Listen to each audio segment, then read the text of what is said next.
ব্রাহ্মণবাড়িয়া জেলা জাতীয়তাবাদী ঐক্য পরিষদের মতবিনিময় সভা অনুষ্ঠিত।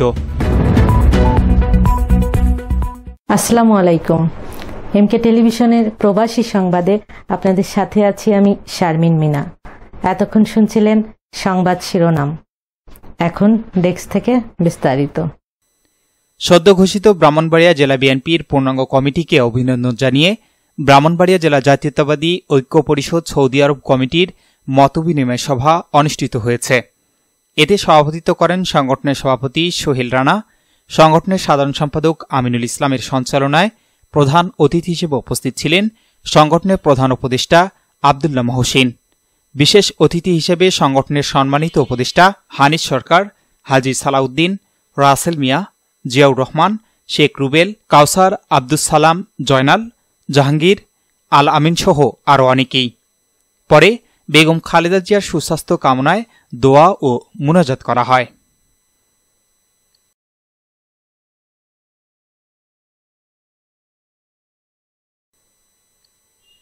এস রহমান, প্রবাসী desk, MK television. Venice Bangladesh press club ইতালির পক্ষ থেকে সাংবাদিক জিয়াউল হক সবুজকে সম্মাননা প্রদান। আসসালামু আলাইকুম। এমকে টেলিভিশনের প্রবাসী সংবাদে আপনাদের সাথে আছি আমি শারমিন মিনা।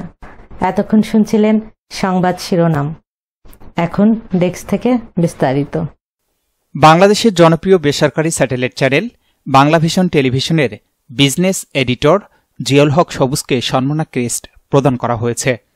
জিয়াউল হক সবুজ সংক্ষিপ্ত সফরে ইতালি আগমন উপলক্ষে মতবিনিময় সভার আয়োজন করেন ভেনিস বাংলাদেশ প্রেস ক্লাব ইতালির নেতৃবৃন্দ। সে সময় কমিউনিটি নেতৃবৃন্দের উপস্থিতিতে প্রেস ক্লাবের পক্ষ থেকে জিয়াউল হক সবুজকে ফুলেল শুভেচ্ছা এবং সম্মাননা ক্রেস্ট প্রদান করা হয়। ভেনিস বাংলাদেশ প্রেস ক্লাব ইতালির সভাপতি এসকেএমডি জাকির হোসেন সুমনের সভাপতিত্বে ও সাধারণ সম্পাদক মোহাম্মদ উল্লাহ সোহেলের সঞ্চালনায় ভেনিস বাংলা স্কুলের হলরুমে আয়োজিত মতবিনিময় সভায় প্রধান অতিথি হিসেবে উপস্থিত ছিলেন বাংলাভিশনের বিজনেস এডিটর জিয়াউল হক সবুজ। বিশেষ অতিথি হিসেবে উপস্থিত ছিলেন ভেনিস বাংলা স্কুলের সভাপতি সৈয়দ কামরুল সরোয়ার। মতবিনিময় সভার শুরুতে পবিত্র কোরআন থেকে তেলাওয়াত করেন মানবতার ফেরিওয়ালা খ্যাত সামাজিক ও কমিউনিটি ব্যক্তিত্ব মোবারক হোসেন।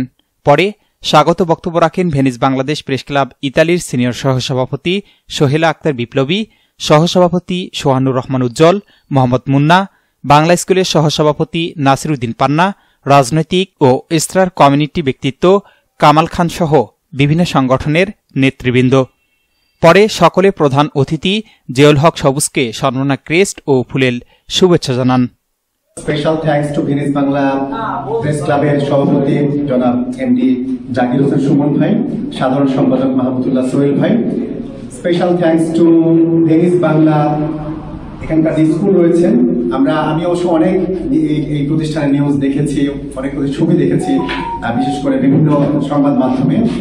সেই প্রতিষ্ঠানের যিনি দায়িত্বে রয়েছেন সভাপতি জনাব সৈয়দ কামরুল সরোয়ার ভাই এবং আপা বক্তব্য রাখলেন, বিপ্লবী আপার মতো বক্তব্য রেখেছেন। মানবতার ফেরিওয়ালা মোবারক ভাই আছেন। আমি গাড়িতে ঘুরছিলাম জামাল ভাইয়ের সাথে, যে আমরা ভেনিসে গেলাম, বেশ ভালো লাগলো। সবাইকে ধন্যবাদ। আসলে আমরা যখন বাইরে আসি তখন মনটা জুড়িয়ে যায়। আসলে বাঙালির যে একটা টান বা আত্মার যে টান, সেই টানটা আসলে বাইরে আসলে বেশি অনুভব করা যায়। আমি এটাও বিশ্বাস করি, এখানে যারা থাকেন, কাজের মধ্যে যখনই থাকেন, কাজের ফাঁকে যখন দেখা হয়, নিঃসন্দেহে এক একজন এক একটা বাংলার প্রাণ, এক একজন বাংলার পতাকা, যেখানে লাল সবুজের পতাকা উঠে দেয়, যেখানে হয়তো অনেকের কাছেই হয়তো এখানকার ইটালিয়ান পাসপোর্ট আছে, কিন্তু আপনার মনটা কখনো পড়ে থাকে বাংলার কাছে। কিন্তু দুঃখজনক সত্য যেটা বলছিলেন, যে আসলে আমাদের যে সম্মান পাওয়ার কথা ছিল, সেটা হয়তো আমাদের দেশ, আমাদের মাটি সেই জায়গাটা হয়তো দেয়নি, দিতে পারেনি। সেই সীমাবদ্ধতা এখনো রয়েছে। কারণ আমরা যখন বিশ্বব্যাংক, যেহেতু আমি বিজনেস বিট করি, বিশ্বব্যাংক কিংবা IMF এর কাছে যখন আমরা $4.7 বিলিয়ন লোনের জন্য 6 কিস্তিতে একটা লোন নিব, যেটা পেমেন্ট করতে হবে, সেটার জন্য যেভাবে ধর্ণা দিই, অথচ আমরা গত ঈদে, আমি এই যেহেতু বিজনেস বিটে কাজ করি, $3.1 বিলিয়ন, যেটা আমরা একটা মাসে রেমিটেন্স পাঠিয়েছেন, যেটা কৃতিত্ব আপনার। সেই নির্দিষ্টের জায়গা থেকে যেই সম্মানটা করে যাচ্ছেন, যে কাজটা করে যাচ্ছেন, আপনাদেরকে অসংখ্য ধন্যবাদ। আর যেই কথাটা ঘুরে ফিরে হচ্ছিল, আসলে বাংলা ভীষণ শুরু থেকেই চেষ্টা করেছে প্রবাসীদের পাশে থাকার। প্রবাসী মুখ নামে আমাদের একটা অনুষ্ঠান ছিল, এখনো আছে, যদিও ফরম্যাটটা কিছুটা চেঞ্জ হয়েছে। কিন্তু একটা সময় এই আমরা যখন যে দেশে যেতাম, তখন এই বাংলা ভীষণ যে একটা কিছু করছে, প্রবাসীদের নিয়ে কিছু করছে, প্রবাসীদের সমস্যার কথা বলছে, প্রবাসীদের সম্ভাবনার কথা বলছে, সেই কথাগুলো আমরা নিয়মিত বলে আসার চেষ্টা করেছি। তো ম্যানেজমেন্টে কিছু চেঞ্জ আসার কারণে হয়তো সীমাবদ্ধতার কারণে কিছু নিউজ কম আসছে। তবে আমিও চেষ্টা করবো দেশে গিয়ে, যখন সোহেল ভাইয়ের আমি কথা বলছিলাম, যখন নিউজ টিউজ পাঠান আমাদের সাথে একটু হাই হ্যালো করলে আমরাও সেটা পার্সু করবো, যাতে নিউজটা ধরানো যায়, নিউজটা যায়, সেই চেষ্টাটা করবো। আর আমি কথা বাড়াবো না, আসলে খুব কম সময়ের জন্য এখানে এসেছি। সত্যি খুব ভালো লাগছে। আপনাদের সাথে আর একটু সময় দিতে পারলে ভালো হতো।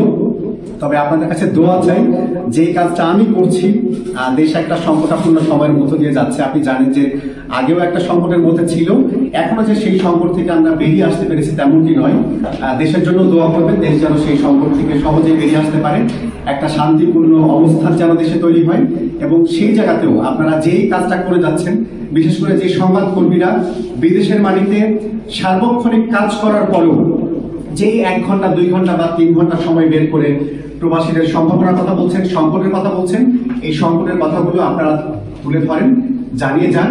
নিঃসন্দেহে একটা ফল একদিন আসবেই। এবং দুনিয়াটা আসলে পরিবর্তনশীল, পরিবর্তন কিন্তু হয়তো ধীরে হচ্ছে। আমরা হয়তো অন্য দেশের সাথে তাকিয়ে বলি আমরা সিঙ্গাপুর হয়ে গেছি, ইতালি হয়ে গেছি, কিন্তু যখন আমরা ইতালির ভেনিস দেখি তখন আমরা ভাবি যে আমরা 1500 বছর পিছিয়ে আছি।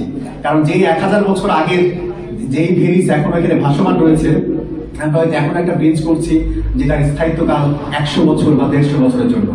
আমরা যেহেতু চেঞ্জ হচ্ছে, আমরাও আশা করতে চাই। আমরা হয়তো না পারলে পরের প্রজন্ম আছে, তারা হয়তো দেখাবে। নিঃসন্দেহে দিন দিন আমরা যেই সামনের দিকে যাচ্ছি, সেই অগ্রযাত্রা এগিয়ে যাক। আমরাও চিন্তার জায়গা থেকে এগিয়ে থাকি এবং মানুষকে এগিয়ে রাখি। এবং আপনাদের কাছে আহ্বান থাকবে, যে কাজগুলো করে যাচ্ছেন আর একটু মন দিয়ে করেন।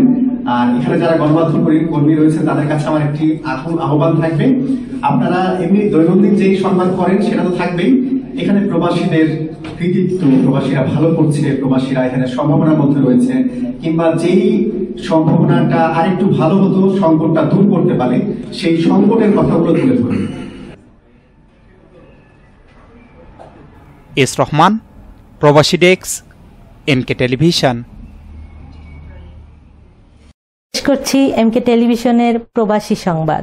এতক্ষণ সাথে থাকার জন্য সবাইকে ধন্যবাদ।